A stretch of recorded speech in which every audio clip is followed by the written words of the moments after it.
안녕하세요. 오늘 4차 산업혁명 시대의 정보통신 개론 9번째 무선통신에 대해서 말씀드리겠습니다.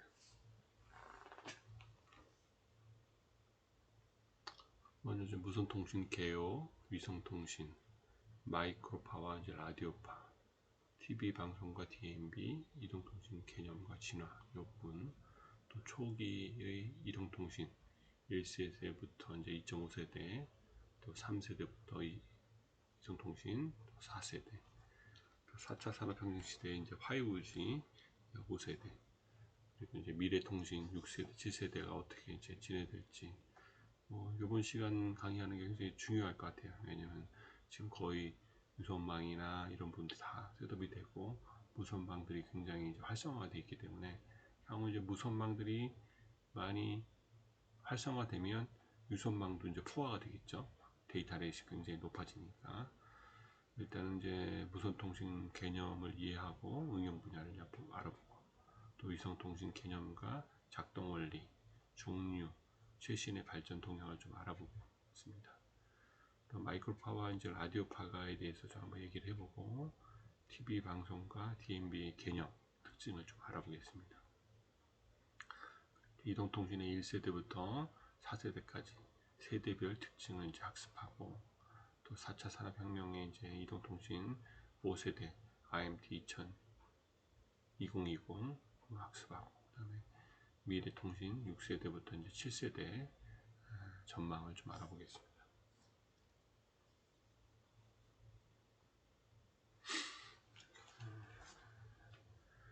무선통신의 개요를 보면, 이제 무선통신은 지구 대기의 전자기파를 이용해서 데이터를 전송하는 거니까, 보통 무선통신을 여러분들이 이제 전파를 하게 되면 맥스웰 방정식이나 예전에 전파, 헤르츠, 테슬라 이런 얘기들을 이제 예전에 들어봤을 거예요. 그래서 무선통신은 일반 전자기파에 대한 전자기파 주파수별로 이제 다 다르겠지. 거기다 이제 데이터를 올려서 얹어서 전송하는 방식을 얘기하는 거예요. 그래서 주파수 덱을 보면 어떻게 3에서 30km 이게 VH, VLF 보통 군통신망에 군용 이제 선박통신 이런 데 이용하는 거고, 30에서 300km는 여러분들이 이거는 이제 이런 게 있다 이제 익혀줄 필요가 있어요. 장파, 무슨 항해나 이런 때 쓰는 거고, 300km에서 3메가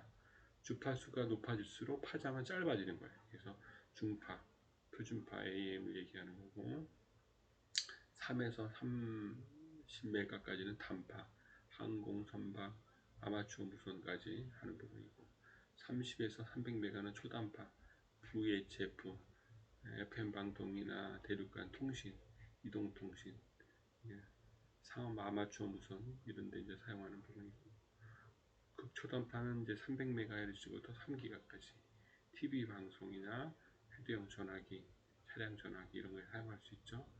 위성통신이나 레이더, 초고주파를 얘기하는 거죠. 3에서 30기가. 또 30기가에서 300기가까지 미래통신을 이용해서 이제 극초단파, 극초고주파 미래통신. 향후에 이제 5G, 6G, 7G까지 가는 거는 어디에 있을 것 같아요? 30기가에서 300기가. 주파수가 계속 높아지지. 높아질수록 뭐가 문제가 되겠어요? 기술적인 부분들, RF 프론트엔드 컴포넌트들 개발하는 게 굉장히 어렵겠죠, 그죠?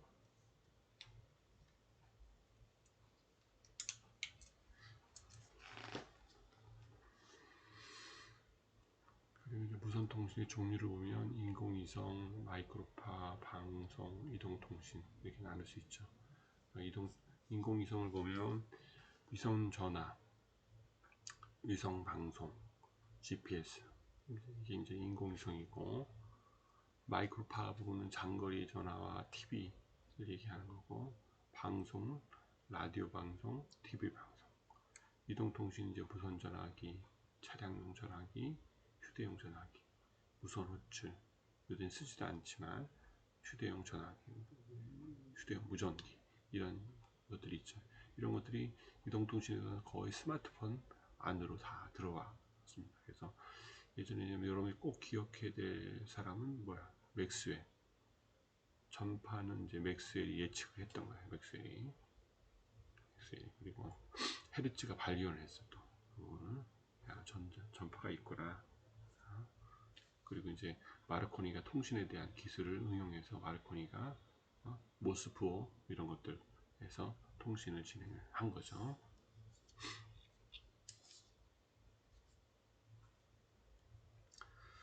무선통신에서 사용되는 정보 전송의 이제 다중화 부분인데, 다중화 기술을 보면 무선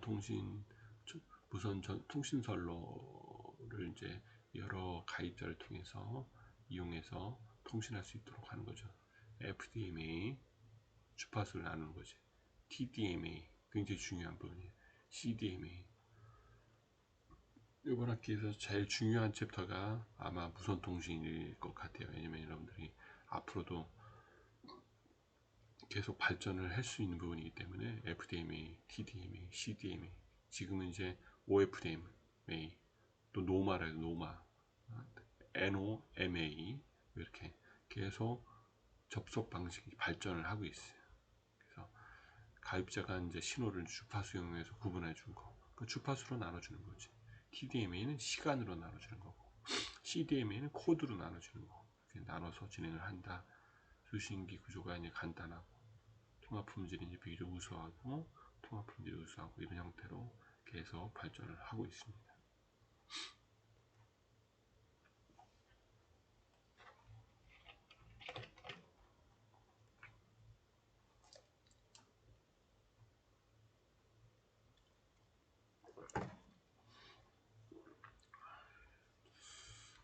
이제 위성통신의 이제 개념을 보면 위성통신 요번에도 나라오가 뭐죠? 저기 인공위성을 발사를 자체적으로 해보다가 안 됐죠. 그래서 인공위성 부분들을 지금 현재는 거의 미국의 위성을 이제 활용을 해서 우리가 쓰고 있는데, 우리 자체 기술로 한번 올려서 통신을 하려고 하는 거죠. 위성통신, 인공위성을 중계국으로 하여 지상의 기축을 연결하는 부분이에요. 그러니까 저기 멀리 위에서 35,860km 위에서 통신위성이 하향통신까지 왔다 갔다 통신을 하는 거야. 굉장히 효율적이겠죠. 나라가 멀어도 통신을 할 수 있으니까. 대표적인 예가 이제 위성 마이크로파를 얘기하고 있습니다.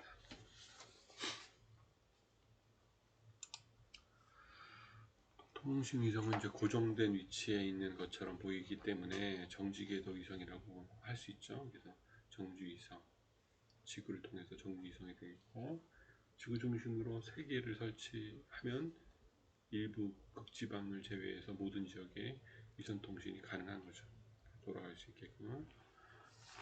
정지궤도 위성의 예를 보면 장점은 지상의 제 영향이 적고 수신이 어려운 지역도 이제 통신이 가능하고, 서비스 지역이 광범위하고, 또 지역에 관계없이 통신 품질이 이제 균일하다.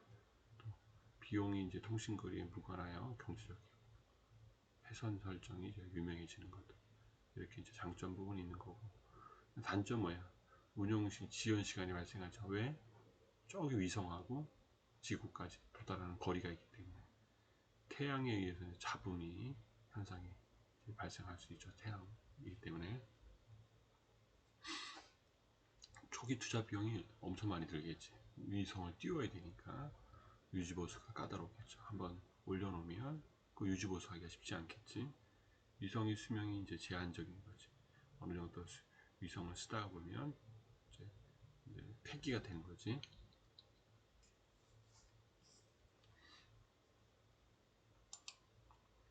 또 위성통신의 작동 원리를 보면 초고주파 이제 마이크로파를 이용해서 하는 건데, 주로 이제 1기가에서 10기가. 주로 위성 주파수는 어디? 1에서 10기가 정도다. 주로 우리가 쓰는 셀룰라나 이런 것들이 800메가, 또 1기가, 1.8기가 뭐 이렇게 주변에 쓰는데, 1.8기가 지금은 2.2기가대를 좀 쓰고 있고, 그 다음에 5G로 가면 3.5기가, 28기가 이렇게 계속 올라가고 있어요. 그러니까 10기가 이상이 되면 자연현상에 따라 감쇄가 발생해. 어떻게 된다고? 10기가 이상이 되면 그래서 감쇄를 해결을 하기가 굉장히 어렵죠, 기술적으로. 왜냐하면 감쇄 증폭을 해줘야 되는 거니까. 그래서 그런 형태로 10기가, 20기가, 30기가 이제 올라가겠네요. 감쇄를 이제 나름대로 보완을 해줘야 된다. 1기가 이하면 전자파의 간섭에 영향을 많이 받을 수 있다. 전송로 하나에 이제 데이터 신호를 여러 개 중복시켜 고속 신호 하나로 이제 전송하는 다중화 방식을 사용한다 이거죠. 전송로의 하나의 데이터에 사용하는 다중화 방식은 FDMA, TDMA, CDMA 이런 등이 있다. 그래서 사전 할당 다원 접속 방법, 요구 할당 다원 접속 방법, 임의 할당 다원 접속 방법 이런 것들이 있는 거죠. 태양동식을 통해서 축전지 전력 조절하고 이런 부분들. 거기 이제 수신이나 증폭, 주파수 변환, 송신 이런 형태로 진행이 돼서 국조난파가 안테나를 통해서 전달이 되는 형태가 되겠습니다. 또 위성통신의 종류를 보면 움직임에 따라 정지궤도 위성, 비정지궤도 위성으로 나눌 수 있죠. 그 정지궤도 위성에서는 45,860km의 척도의 상공에 위치해 있는 3만 km. 비정지궤도 위성을 보면 지구를 중심으로 계속 회전을 한다 이거죠. 2,000km 이하의 궤도를 회전하는 위성과 2,000에서 8,000 궤도를 이제 회전을 하는 거죠. 정지궤도 위성을 보면 지상에서 35,860km 정도 이제 상공에 위치해서 사람들은 이제 동일한 속도로 움직이죠. 극지방 궤도가 높을수록 위성을 지구의 한 바퀴를 돌 수 있죠. 또 이제 비정지궤도 위성을 보면 LEO, 중궤도 위성 MEO, 타운궤도 HEO 이렇게 위성을 구분할 수 있다. 보통 이제 인텔셋, 오디세이, 아르키메데스 이런 것들 이제 명칭을 해서 위성을 띄우시죠.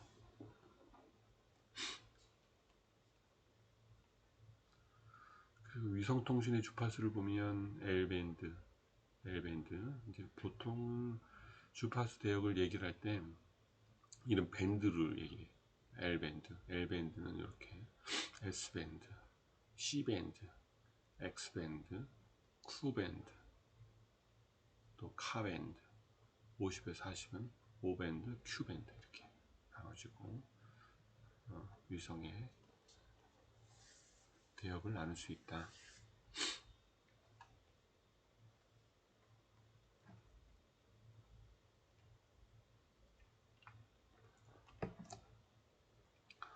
위성통신의 역사를 보면 위성을 이제 사용해서 통신하는 부분인데 일단 와이어리스 월드라는 잡지 이제 제안을 했던 거예요. 그래서 벨 연구소, 미국의 나사 통해서 이제 텔스타 1호하고 렐레이 1호가 실현됐다.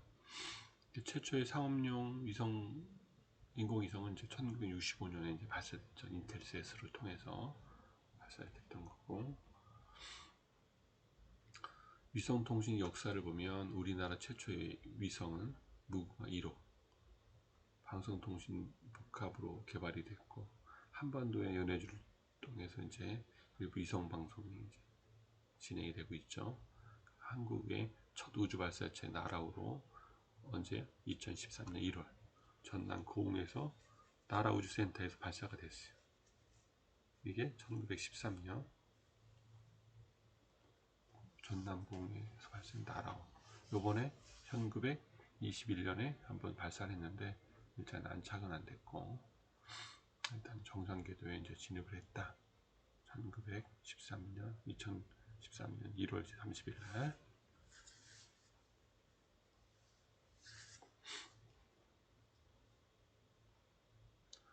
그리고 이제 위성 통신의 발전 방향을 보면 전화, 전신, TV 방송, 지구 위치에서 이제 GPS를 통해서 많이 사용하는 부분이고 국제전화, TV 중계를 통할 때 인터넷을 활용을 한다. 인말세에서 이제 비행기 선박의 통신에 많이 사용하는 부분.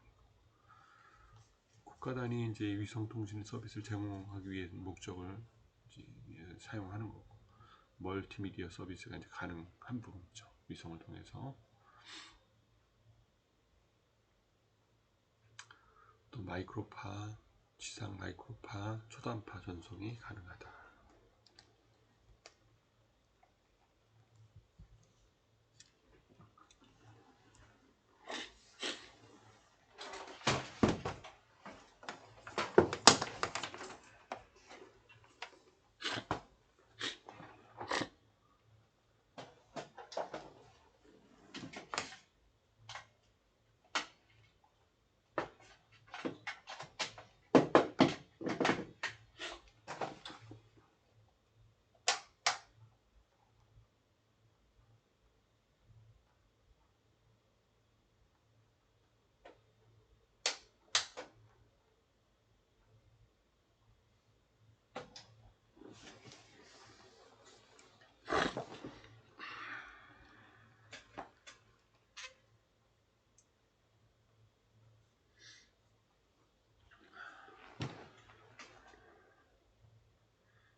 새벽에 지금 나와서 이제 촬영을 하는데 좀 날씨가 이제 쌀쌀해졌네.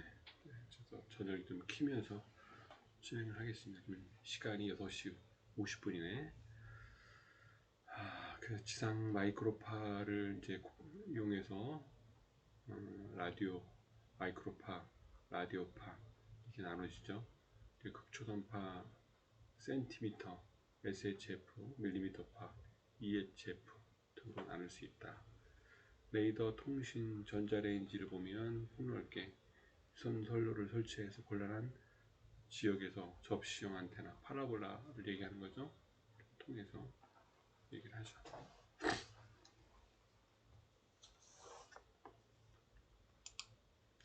라디오파를 보면 전자기파 일종으로, 이론적으로는 이제 무한대까지 되는 거고, 주파수 크기에 따라서 이제 마이크로파, 라디오파, 마이크로파, 적외선, 가시광선, 자외선, X선, 감마선 이렇게 이제 분류를 할 수 있습니다. 그리고 이제 여러 수는 AM, FM, 라디오, VHF, UHF, TV 방송, 디지털 통신에서 전송이 되는 거. 여러분들이 이제 주로 요즘에는 많이 안 듣겠지만, 여러분이 부모님 차를 타나 본인 차를 타고 다니면 AM, FM 자동으로 나오잖아요. 옛날에는 뭐 거의 라디오 방송 위주로 많이 들었겠지. 그러다가 좀 시대가 발전돼서 개발이 돼서 TV로 바뀌었고, TV에서 뭐 전화, 뭐 영상, 핸드폰, 또 스마트폰 이렇게 발전을 하는 거죠. 앞으로 이제 어떻게 발전할지는 이제 여러분들이 한번 계속 지켜보면서 될 것 같습니다. TV 방송의 개념을 보면 지상파 텔레비전을 방송국에서 이제 TV가 수신기로 텔레비전에 이제 전파가 해서 전달되는 방송. 또 국내 최초의 이제 1956년에 6월에 RCA라고 해서 통해서 메가트가 이제 방송이 되고, 아날로그 흑백 아날로그 방송에서 국내에서는 이제 시작해서 1956년에 1986까지 컬러 아날로그 방송이 도입이 됐죠. 2012년까지 아날로그 방송을 종료하고 2013년에 본격적으로 디지털 시대가 바뀌었다. 그래서 교수님들 때들에서 아날로그 방송을 이제 디지털로 전환할 때 굉장히 힘들게 했던 기억이 나요. 그래서 이제 DMB 부분은 디지털 멀티미디어 방송, DMB 솔루션들이 계속 나왔죠. 차량용 수신기, 내비게이션이네, 그죠? 비행기에서 이제 TV 방송이나 라디오 방송으로 이렇게 전달이 되고, 무선 통신 방식에 따라서 이제 지상파 DMB와 위성 DMB로 나누어지는 거죠.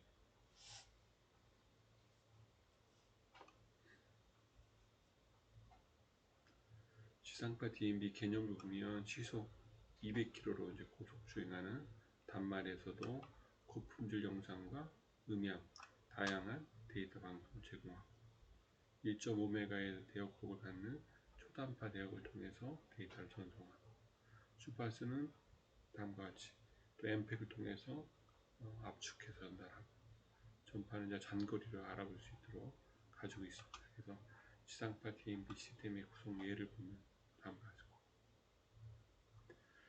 위성 DMB는 이제 지상파 DMB와 달리 이제 위성체를 이용해서 방송 서비스를 하죠. 2.6 압축 방식을 통해서 여러 개 이제 극초 단파 대역을 방송하고 전달하고 하는 부분들.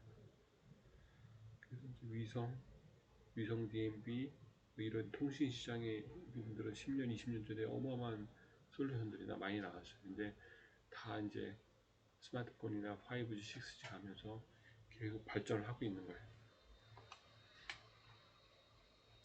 이동 통신 개념도 보면 움직이는 대상과 일반 전화 사이에 이동하는 물체 상호 간에 발전하는 무선 통신. 그래서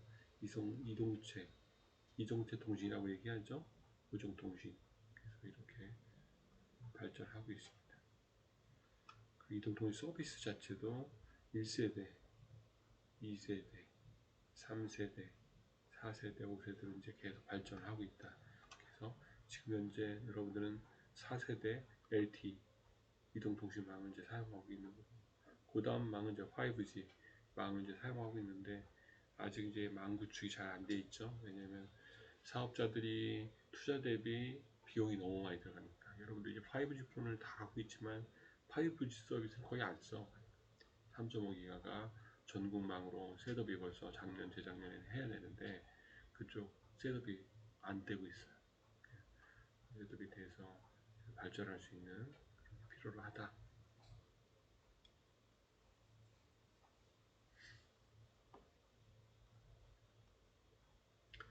그리고 이제 이동통신 서비스의 진화를 보면 1기가, 2기가, 3기가, 4기가 카푸 형태로 계속 발전했고, 5G도 나름대로 발전했고, 6G도 기존보다 주파수 전송 형태로 해서 발전해서 1세대, 2세대, 3세대, 4세대, 5세대, 이렇게 6세대까지 계속 발전을 하고 있다.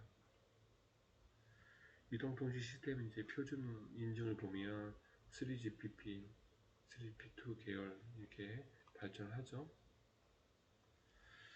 스마트 쿠퍼를 보면 다른 셀로 이제 이동할 때 현재 통화 채널을 자동적으로 전환해 줄 수 있어요. 소프트 핸드오프, 소프터 핸드오프. 소프트 핸드오프는 뭐야? 셀 간의 핸드오프를 얘기하는 거고, 소프터 핸드오프는 뭐야? 동일 기준 내의 다른 섹터. 보통은 여러분들이 기준을 딱 보면 트라이앵글로 이렇게 돼 있잖아. 그래서 원 섹터 이렇게 한번 그려보면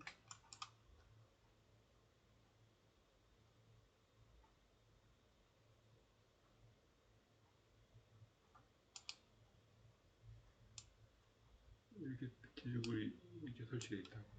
그러면 이게 알파, 베타, 감마 형태로 섹터 간의 서비스를 할 거 아니에요. 여러분들이 이렇게 서비스하면 여기서 이렇게 넘어갈 때, 여기도 계속 이렇게 넘어갈 때, 여기서 이렇게 넘어갈 때, 요거를 소프트 핸드오프라고 해요. 셀 간의 핸드오프는 뭐야? 셀이 그림이 좀 그런데, 이게 셀이 많이 기죽이 이렇게 하나씩 있으면, 이 기죽에서 기죽은 차량 가지고 넘어갈 때 이게 넘어갈 때 핸드오프가 돼야 되겠지. 그때는 소프트 핸드오프라고 한다. 또 하드 핸드오프는 이동한 기지국에서 다른 기지국으로 이동했을 때, 기지국과 연결되었을 때 채널에 관해 끊을 수 없는, 끊은 후 바로 다른 기지국에 연결되는 하드, 그러니까 하드웨어를 끊고 넘어가는 거야. 그래서 지금 어떻게 보면 이번에 옆에 마틴 쿠퍼가 그것과 같은 통신을 이제 하고 있었는데, 그게 어디로 넘어갔어? 스마트폰, 스티브 잡스로 넘어간 거야. 어마어마한 거지, 그죠? 여러분들이 개발에 마틴 쿠퍼에서 스티브 잡스로 개발이 넘어갔다. 그러면 새로운 기술에 대한 노드나 시작이 굉장히 중요하죠. 그죠? 여러분들이 가서 어마어마한 개발이 진행되고 있다.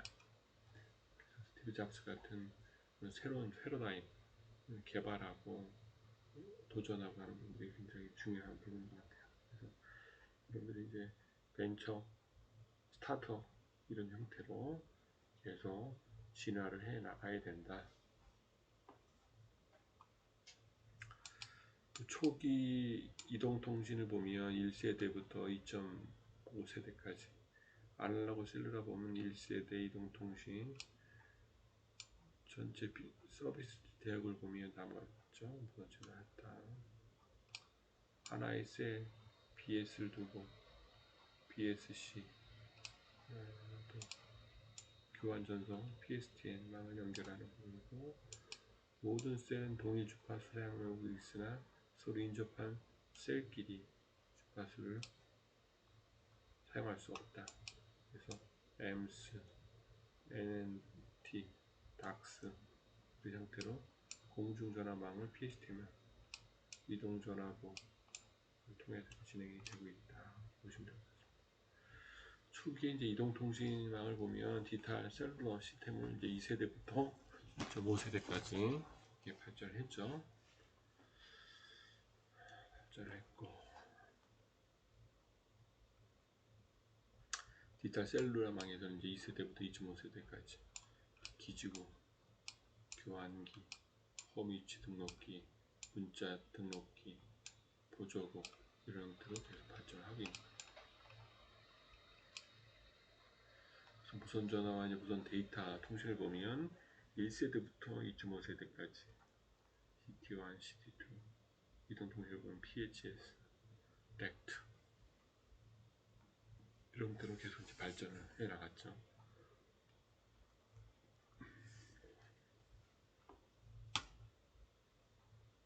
또 3세대 이동통신을 보면 IMT 2000 1996년도에 이제 폴림스라는 이름으로 사용돼서 IMT 2000으로 바뀌었죠.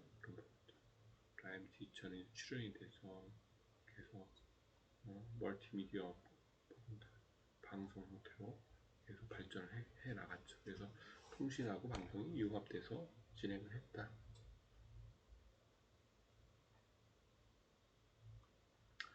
3세대 이동통신은 IMT 2000으로 IMT 2000 시스템이 구성이 이제 표준화가 됐어요.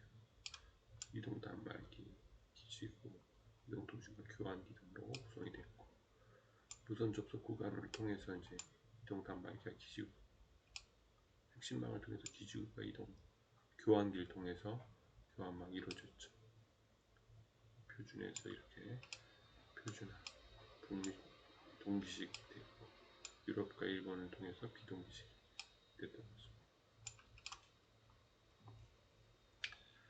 그리고 IMT 2000의 이제 진화를 보면 IS95, IS95A, IS95B, IS2000 형태로 해서 진화가 되면서 CDMA 2000 또 비동기식 그러니까 보통 이제 20년 전에 굉장히 이슈가 됐던 게 뭐냐면 비동기 방식이냐 동기 방식이냐 이렇게 해서 싸움이 일어났다고 해서 CDMA 2000으로 왔고 GSM부터 계속 발전해서 WCDMA까지 발전했죠. 그게 이제 3세대다 이렇게 보면 될 것 같습니다. 또 3세대 이동통신을 보면 WCDMA, 또 CDMA 이런 것들 발전을 해서 WCDMA, CDMA 2000 발전해왔던 거죠. 미국 중심. 미국하고 한국은 CDMA 2000, 일본하고 유럽은 WCDMA로 발전했던 거예요. 3.5세대로 가면서 3GPP 계열이 고속화되고 하는 부분들. 이런 내용들은 진화는 여러분이 쭉 한번 읽어보면 좋을 것 같아요. 그러니까 나름대로 어렵지만 이런 게 있었다 이제 볼 수 있는 거예요. 그게 진화가 돼서 3G, 4G, 5G까지 계속 발전하는 거니까. 또 3세대 이동 통신을 보면 HSP, LTE 형태로 이제 발전했던 거죠.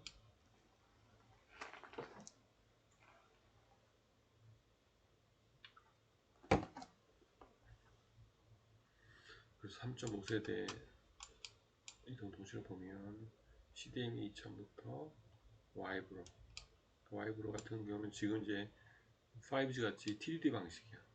타임을 주파수가 각각 채널로 A, B 송수신이 분리가 되어 있는 게 아니라 하나의 채널 가지고 스위치로 왔다 갔다 하면서 통신을 한다. 이렇게 보면 될 것 같습니다. 와이브로는 어떻게 보면 국내에서 시작을 했지만 실패를 했죠. 이 부분은 실패했던 부분이고 5G 3.5세대 이동통신을 보면 3GPP 계열로 와이브로, WiMAX, 와이파이는 여기 무선 넷 많이 쓰고 있죠. 여기는 발전한 거고 이제 세대별로 여러분 발전해서 진도가 나가고 있습니다.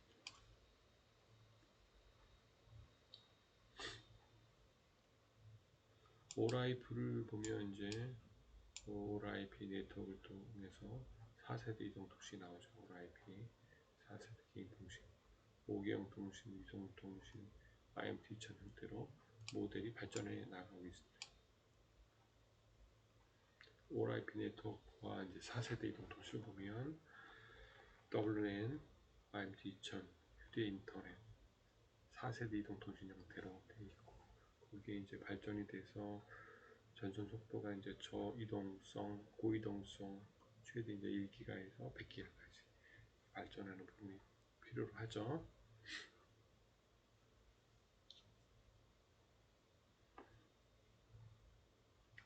ORIP 네트워크를 보면 이제 4세대 이동통신망을 보면 ORIP 하나의 모든 이제 이동망, 무선망, AMT망, 신규망을 어떻게 IP망으로 하나에 합쳐지는 거예요. 초기에 이제 IP망으로는 QoS 그러니까 통합 품질이 굉장히 좋지 않았지만 향후에 이제 기술이 발전하면서 통합 품질이 올라가면서 여러분들이 요즘에는 전화 인터넷만 가지고 통신을 많이 하잖아요. 옛날에 그 자체가 좋지가 않았어. 끊기고 이렇게 하기 때문에 일반 이제 전화선으로 하는 것보다는 통합 품질이나 이런 것도 굉장히 약했다 이렇게 보시면 될 것 같습니다. 그리고 이제 4세대 이동통신을 보면 LTA, 모바일, WiMAX 이볼루션이 일어났죠. 4세대에서. 그래서 지금 쓰고 있는 거는 이 4세대 이동통신이 굉장히 중요한 것들이 이 4세대 이동통신을 통해서 스마트폰에 영상 데이터 이런 것들이 전송이 되고 있는 거예요. 데이터 비용이 많이 들어가지만 이런 걸 통해서 계속 혼잡하고 완화가 되고 있다. 발전하고 있는 거고 4세대 이동통신을 보면 LTA, 모바일, WiMAX 이런 것들이 있죠. 그래서 4G에 이제 진화가 되면 릴리즈 지금 릴리즈 13, 14까지 와 있는 거예요. LTA 프로까지 그래서 이제 표준화해서 발전을 하고 있는 거죠. LTA 프로를 보면 이제 LTE 계열의 규격 중에 이제 진화된 규격으로 4.5G라고 한다. 500메가 1기가 발전하는 거고 5G도 이후에 이제 4.5G LTE 이볼루션 형태로 사용을 하고 있는 거죠. 4세대 이동통신을 보면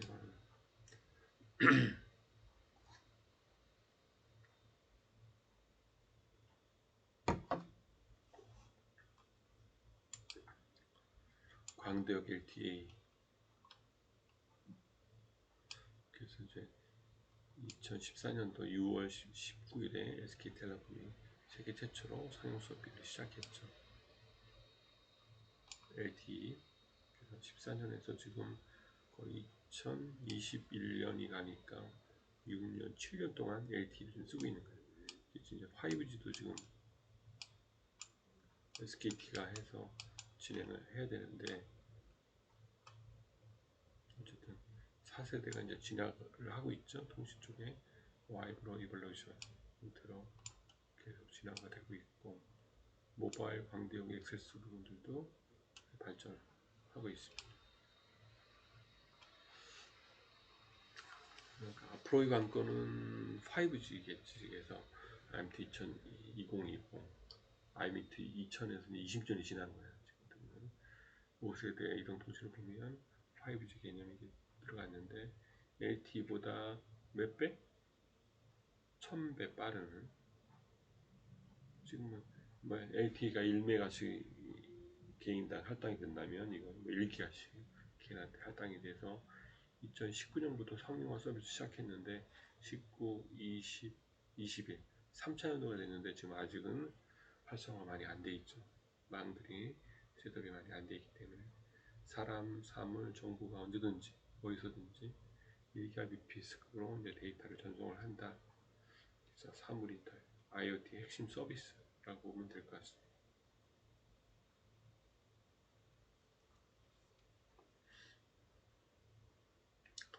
그래서 이제 5G 상용화 국내 주파수를 보면 4세대 이동통신은 LTE보다 1000배 빠르고 2020년에 상용화될 거로 예상을 했죠. 19년에 상용화 서비스를 시작했지만 19년 4월 3일날 세계 최초로 이제 SKT, KT, LG 플러스가 세계업체가 5G 통신을 상용화했다.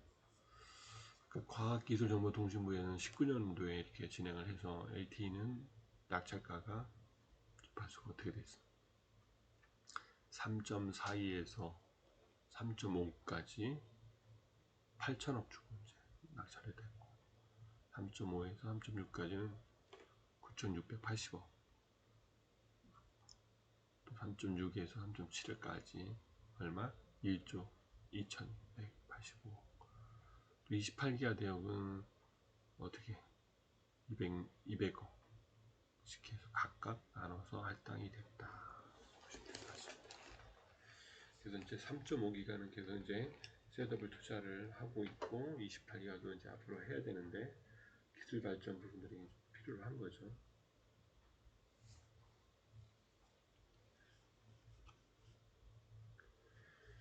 (5G) 상용화와 이제 국내 주파수 할당 부분인데, 일단 세계 최초로 SK텔레콤이 스위스 현지에서 이제 5G 로밍 서비스가 진행되고 있죠. 그래서 세계 최초로 5G 로밍 서비스가 시작이 되고 있다.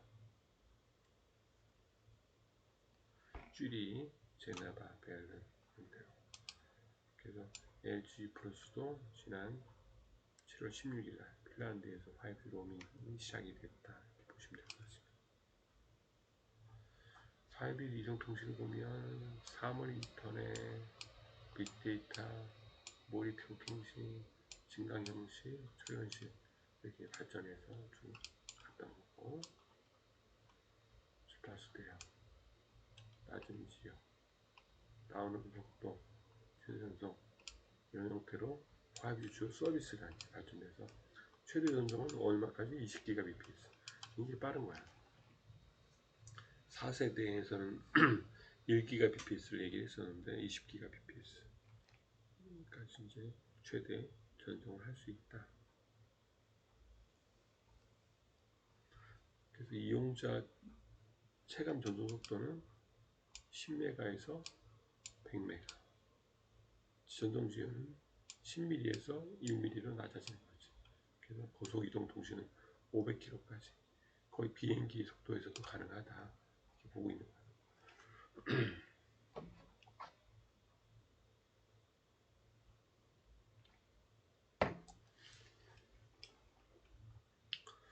그리고 이제 6세대 이동통신 서비스 특징을 보면 2030년도에 5G,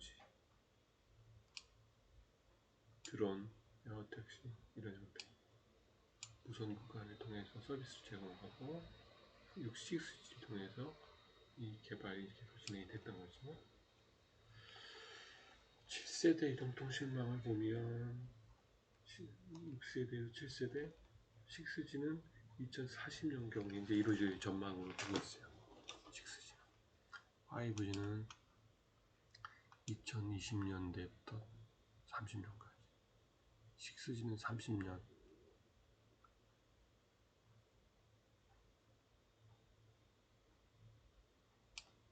7G는 40년이. 그 6G라는 얘기가 잘 안 나오죠. 그래서 거의 5G하고 6G하고 같이 가지 않을까 보고 있어요.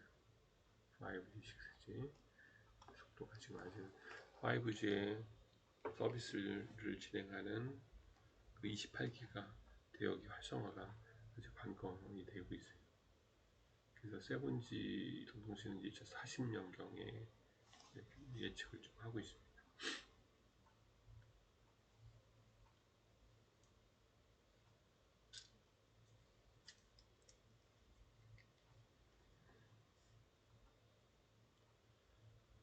여기까지 한번 내용을 한번 리뷰해 보면서 여러분들이 한번 공부를 예습을 좀 했으면 좋겠어요. 그래서 전체 스킵을 했는데 여러분들이 하나씩 보면서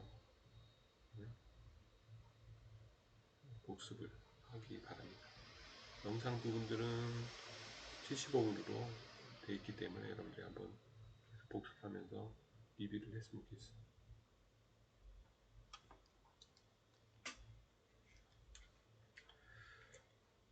그리고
이건 한번 여러분 참조로 5G 교수님이 밑에 이제 조선대 박사 책임을 데리고 연구소장을 교수님 하고 있는데 여기서 5G 네트워크 28기가 다스 인빌딩 솔루션을 이제 개발하고 있는 부분을 여러분들 한번 소개를 해볼게요. 그래서 2020년도에 우리나라는 2019년도에 서비스가 시행됐는데 중계기는 개발이 안 돼 있단 말이에요. 그래서 아마 내년부터 아마 중계기 형태로 많이 이제 투자를 해보려고 좀 하고 있는 것 같아요. 그래서 그때 중소벤처기업부하고 쪽의 진흥을 통해서 발표했던 자료를 한번 소개를 한번 해줄게요. 시간 여유가 좀 있으니까. 그래서 강의하면서 중간중간 여러분들이 이 통신 시스템에 대한 얘기들을 좀 얘기를 해줄게요. 그래서 가지고 나머지는 참조로 보면 될 것 같고, 국내시장 예전에 할 때는 3.5기가 6기가 돼요. 28기가 돼요. 이런 형태로 하는데 이 주파수 높은 쪽에 숙제들이 많이 있는 거예요. 그래서 이제 주파수가 계속 올라가고 거의 이제 5G가 2030년까지 깔 거야. 30년까지 계속 지금 해서 세계 사업자가 아마 진행이 될 거다. 지금 자체는 여러분들이 빨간색을 보면 거의 통신망이 깔려 있지가 않아. 5G망이. 그러니까 산속이나 이런 데 들어가면 통신이 전혀 안 되는 거지. 그러니까 심각한 지연이 되고 편중이 되어 있다. 수도권에 몰려있지, 여기 서울에. 5G 서비스가 이제 원활하진 않다. 그래서 옥내나 지하 터널 이런 형태로 계속 투자를 해야 될 것 같습니다. 그러니까 건물 내에 위치하는 28기가 중계기 수요들이 이제 필요로 한 거죠. 보통은 여기 28기가 대역에 이제 네트워크를 보면 이 층간 광케이블 통해서 여러분들 층간 전달해 주는 거예요. 그래서 안테나, 인빌딩 이런 형태로 전달을 기축을 통해서 신호가 오면 방을 통해서 분기해서 여러분들에게서 건물마다 엘리베이터를 타도 통신되고 모든 게 통신이 되잖아, 그치? 지금은 유선망이나 무선망이나 정부에서 정보통신부가 따로 있었는데 과기정통부로 돼 있죠. 그래서 정통부가 이제 부활을 했는데 계속 통신부 시장에 어떤 이슈들이 많이 이제 있는데 발전 속도가 좀 많이 늦는 거야, 옛날보다. 28기가 이제 인빌딩 복들이 이슈가 돼서 3G부터 5G까지 전달이 됐고, 그래서 이제 28기가 스몰셀 다스를 이제 개발을 해보려고 했던 거예요. 28기가 이런 형태로 구성이 돼서 가고 있다. 그래서 이제 주로 26.5기가에서 29.5기가 거의 몇 기가 정도 되는 거지? 200메가 정도 되는 거네. 300메가. 주파수대가 100메가씩 사업자가 나눠졌기 때문에 밴드위스는 1기가로 잡은 거야. 그러니까 채널 자체는 사업자가 KT, SKT, LG가 나눠져 있지만 그 주파수대의 밴드위스를 1기가 잡고 파워는 33dBm, 소비전력은 55W, 전력이니까 이 VSWR 지연 1마이크로세크, 평탄도는 3dB, 의지표는 7dB 정도로 잡고 개발을 해보겠다 이렇게 한 거예요. 그래서 주파수 부분들을 보면 중계기 모듈을 보면 이런 업 컨버팅이 있고 드라이브 앰프를 통해서 이렇게 하는 방법. 또 다른 주파수 따라서 이제 필터링하는 부분들이 필요하겠죠. 인빌딩 안테나 부분들. 그래서 스마트 빔통이 28기가 밀리미터의 빔통의 안테나가 필요한 거예요. 26.5기에서 28.5기가까지 타임 디비전 또 부분들 이제 구분해서 진행을 한다. 그래서 프리퀀시 앤 타임 디비전 듀플렉스 다스가 필요한 거예요. 그래서 이런 형태로 개발이 돼서 진행을 하고 있어요. 또 채널별로 주파수도 많이 나눠져 있고 신뢰성까지 해서 완료해서 개발을 하는 부분. 이런 형태로 이제 5G들이 개발이 되고 있는데 아직은 활성화돼서 좀 진행이 되고 있지 않다. 이렇게 보면 될 것 같아요.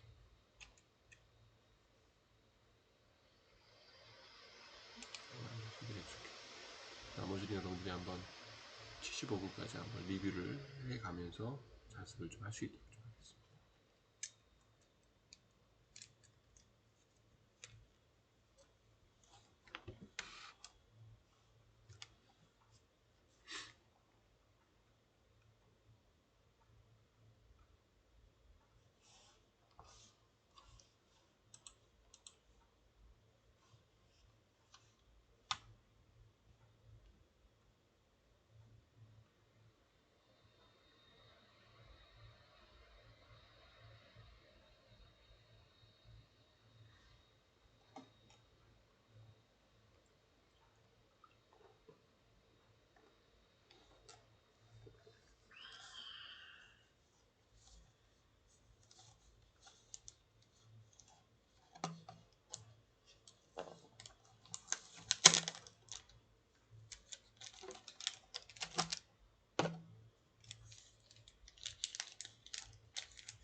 요새 뭐 대한민국 정치는 어떻게 보면 자기 궤도를 그대로 가는 것 같지만 내용은 매우 복잡할 것 같아서 밖에서 볼 때에도 걱정이 되긴 합니다. 왜 그런가 하니 정당 정치를 하긴 해야 되는데 그 정당이 인물을 선출하고 하는 과정에 문제가 하도 많으니까 더욱이 이제 지금 민주당에서는 뭐 대통령 후보로 내세운 사람은 그 문제가 많거든요. 왜 문제가 많으냐 그러면 나는 공직에 나서는 사람이 말만 깨끗하게 참 표준이 될 만한 말을 하는 역시 혼민정음을 쓴 대왕의 뜻을 받드는 그런 인물들이 돼야 되지 않느냐 그렇게 보기 때문에 사나운 말을 하거나 아주 상된 소리를 하는 사람은 지도자의 반열에 끼지 말아야 된다고 해요. 스스로 사퇴하고 조용히 사는 게 좋지 한글도 제대로 못 쓰면서 우리말도 제대로 못하면서 국민을 이끌고 앞으로 나가겠다 불가능하다. 그런 생각을 하기 때문에 무자격자가 누구냐 하는 걸 잘 압니다. 내가 말을 제대로 쓰지 않는 사나운 말을 하고 그 귀에 담기 어려운 말로 하기도 어려운 그런 말을 엇가리는 인간들은 다 도태돼야 한다고 보죠. 그렇게 말을 험하게 하는 사람을 대통령으로 두고 그가 대통령의 자리에서 하루 화가 나서 있는 대로 부었다. 쌍소리가 막 나오고 그랬다. 부끄럽잖아요.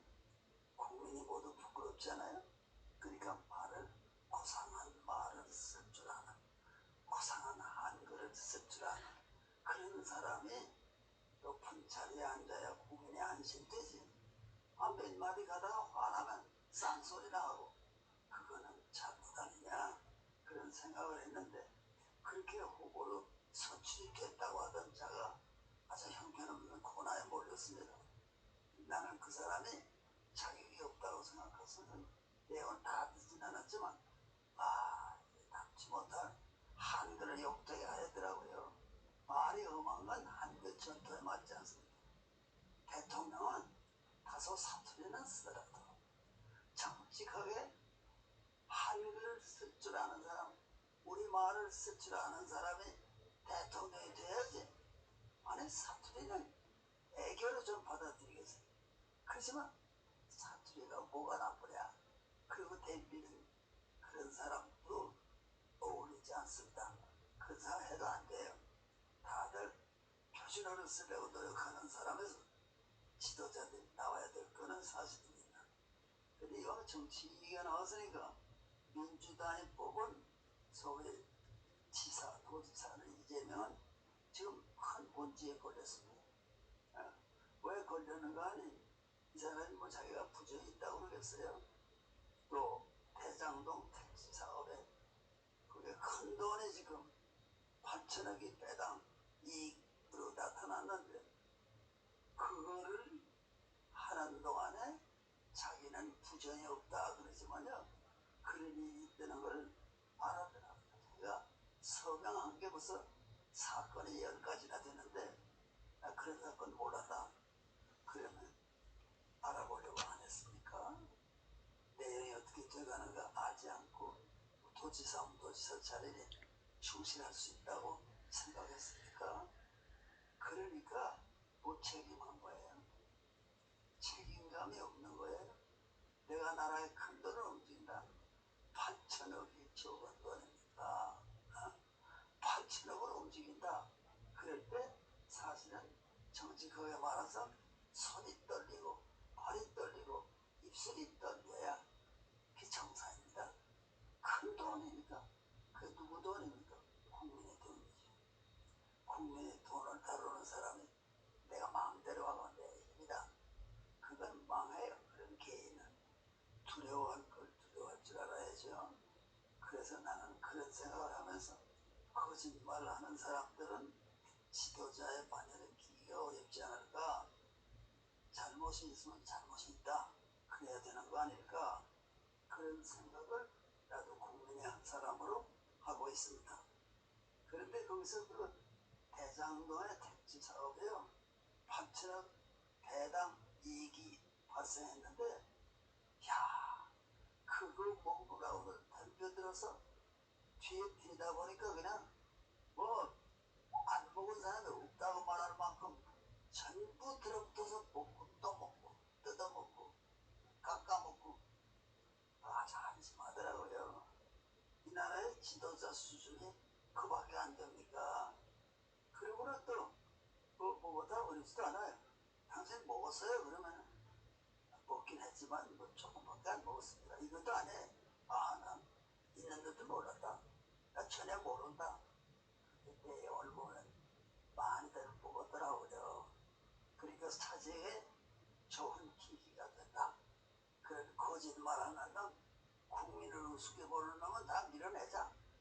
사제 지금 뭐 국민의힘도 애를 쓰는데 아직은 모르겠어요. 압축전을 벌이고 있다 그래서 네 사람이 압축됐는데 그중에 누가 국민의힘의 대통령 후보가 될지는 잘 모르고, 민주당은 이미 이재명이라는 사람을 뽑았는데 내가 내 비판을 했어요. 그 사람은 말이 오면서 안 되겠다고. 아니 능력은 몰라요. 내가 그 사람이 뭐 도지사 노릇을 어떻게 했는지 모르지만 그 간간히 들으면 말을 험하게 하고 그걸 자랑스럽게 생각하는 사람은요, 국민을 무시하는 겁니다. 이 국민은요, 좀 더 교양 있는 멋있는 말을 쓸 수 있도록, 국민에 도움이 되도록 그런 사람이 지도자가 돼야 한다고 생각을 하면서, 국민의 힘을 앞에서 정말 대통령으로 오실 만한 사람을 뽑아 주시기 바랍니다. 오늘 내 얘기는 여기서 끝내도록 하겠습니다. 고맙습니다. 유행이 바뀌고 디자인이 바뀌고 신는 사람이 바뀌어도 당신의 발은 언제나 편해야 한다. 발이 아는 편안함. 블레이.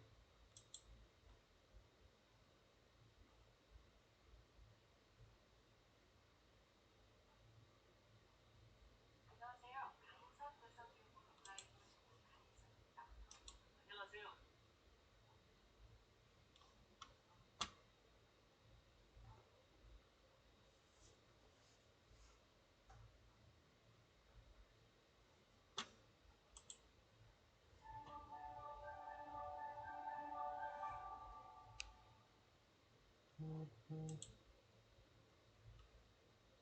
안녕하십니까. 매일 눈으로 세상의 흐름을 읽어드리는 와이타임 정세 분석의 주국일입니다. 그동안 대만 방어하고 관련해가지고 전략적 모호성을 유지했던 미국의 조 바이든 대통령이 중국이 대만을 공격할 경우에 미국이 대만을 방어할 것이다, 이런 입장을 밝혀서 그 배경에 관심이 쏠리고 있습니다. 바이든 대통령은 미국 시간으로 21일 벌티모어에서 열린 CNN 타운홀 미팅 행사에서 중국이 대만을 공격할 때 미국이 방어할 것이냐, 이런 앤더스 쿠퍼 CNN 앵커의 질문을 받고 예스, 그렇다 그러면서 우리는 그렇게 할 책무가 있다라고 강조한 겁니다.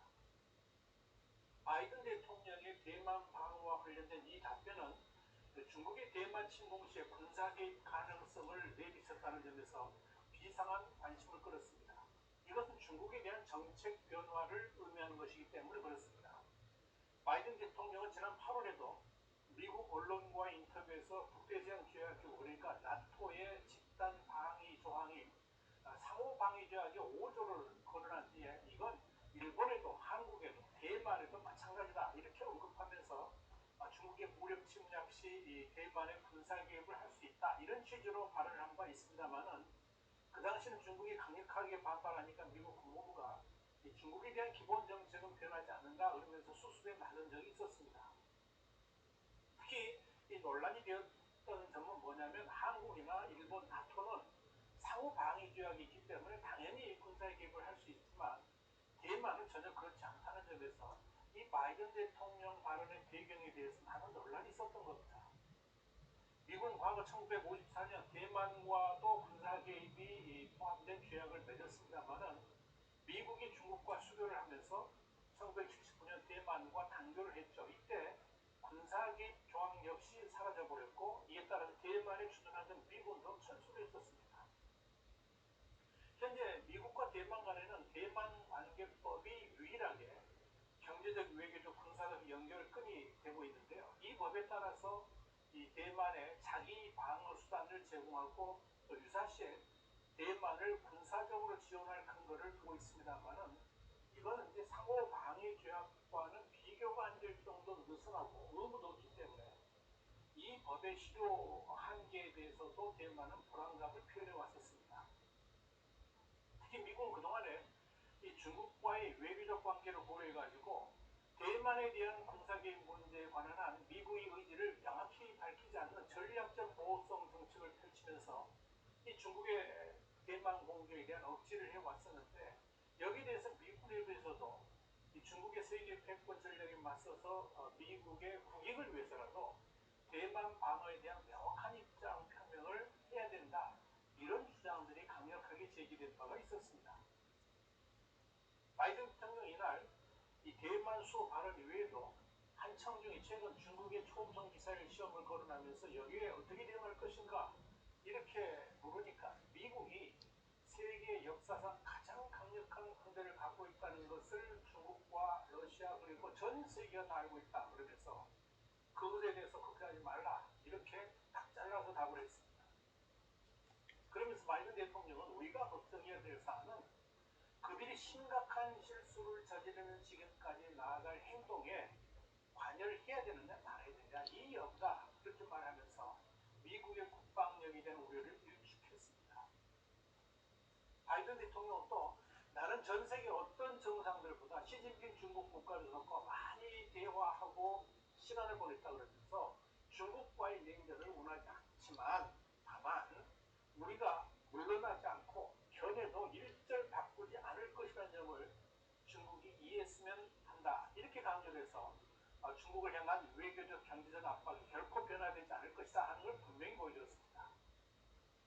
한편 대만 방어 관련해 가지고 로이드 오스틴 국방장관도 22일 벨기에 브뤼셀 나토 그러니까 북대서양 조약기구 본부의 취재진에게 이런 말을 했습니다. 여러 행정부에 세웠듯이 대만이 스스로 방어를 위해 필요한 어느 정도의 능력을 갖추도록 계속해서 도울 것이다. 그러면서 미국이 대만에 강력한 군사 장비를 포함한 지원을 제공하는 것 같은 이런 행동은 하나의 중국 원칙과는 무관하다. 이렇게 밝혔습니다. 그러면서도 중국이 대만을 공격할 때와 같은 가정에 대해서는 공격하지 않겠다라고 덧붙였습니다. 여러분 이 바이든 대통령의 강력한 대만 보호 의지 표명이 나오니까 백악관은 발빠르게 또 뒷수습에 나섰습니다. 백악관은 바이든 대통령이 타운홀 미팅 행사에서 미국 정책 변화를 선언한 게 아니었다 그러면서 미국 정책에 아무 변화가 없다라고 강조했습니다. 그러면서 미국과 대만의 방위 관계는 대만 관계법을 따른다 그랬습니다. 또 우리는 그 법률에 따라 계속해서 우리의 책무를 다하고 대만의 자기 방어를 지원하며 현 상태를 바꾸는 어떠한 일방적 변화도 반대할 것이다 이렇게 밝혔습니다. 백악관이 이 바이든 대통령의 뒷수습에 나서니까 로이터 통신은 그러면 바이든 대통령이 말 실수를 한 것이냐 이렇게 백악관에 물었지만 백악관 대변인은 여기에 대해서 답변을 거부했다라고 보도를 했습니다. 실수한 게 아니라는 이야기죠. 또 이 바이든 대통령의 대만 수호 발언이 나왔습니다만 대만은 의외로 차분한 반응을 보이고 있습니다. 대만 총통신이 이날 자국 입장은 정정한 것 같다 그러면서 압력에 불복할 일도 지원을 받아 성급하게 전진할 일도 없을 것이라고 밝혔다. 이렇게 로이터 통신이 보도를 했습니다. 여기서 성급하게 전진한다 이 말이 뭐냐면 대만이 중국을 향해서 성공하는 일은 없을 것이다 이런 의미입니다.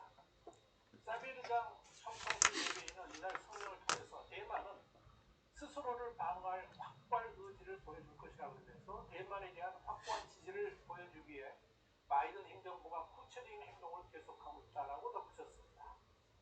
자, 바이든 대통령의 대만 수호 발언에 대해서 왕원민 중국 외교부 대변인은 22일 미국은 대만의 독립 지지자들에게 잘못된 신호를 보내지 말라 그러면서 중국은 핵심 이익에 대해 양보할 여지가 없다라고 주장을 했습니다. 강력하게 반발한 셈입니다. 그런데 흥미로운 것은 바이든 대통령의 대만 수호 발언에 대해서 뜬금없이 북한도 숟가락을 얹고 나섰다는 점입니다. 북한 조선중앙통신은 23일 박명호 북한 외무성 부상이 전날 담화를 통해서 이런 말을 했다는 겁니다. 최근 미국이 중국의 불가분리의 영토인 대만의 독립을 부추기며 군사적 긴장을 고조시키고 있다 그러면서 이것은 미국이 겉으로는 하나의 중국 정책을 견제한다고 하지만 실제로는 대만을 반중국 압박도구로 유사시 중국을 제압하기 위한 전초기지로 써먹고 있다는 것을 실증해주고 있다라고 보도를 했습니다. 박명호 부상은 이어서 대만은 중국의 한 부분이며 대만 문제는 철두철미 중국의 내정에 속하는 문제라 그러면서 미국의 행위는 중화인민공화국에 대한 노골적인 내정 간섭이고 국제 평화와 안정에 대한 엄중한 위협이다라고 비판했습니다. 박명호 부상은 또한 대만 정세는 조선반도 정세와 결코 무관하지 않다 그러면서 대만 문제에 대한 미국의 무분별한 간섭은 조선반도의 위태로운 정세 긴장을 더욱 촉진시킬 수 있는 장기적인 위험성을 내포하고 있다고 말했습니다. 박 부상은 더불어서 이 남조선 주둔 미군 병력과 군사기지들이 대중국 압박이 이용되고 있으며 대만 주변에 직결되고 있는 미국과 추종 세력들의 방대한 무력이 어느 때든지 우리를 겨냥한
여기까지 자습했으니까 어쨌든 무선통신 부분들은 여기까지 좀 진행을 하겠습니다. 그래서 다음 시간에는 9장 다뤄 한번 진행할 수 있도록 하겠습니다.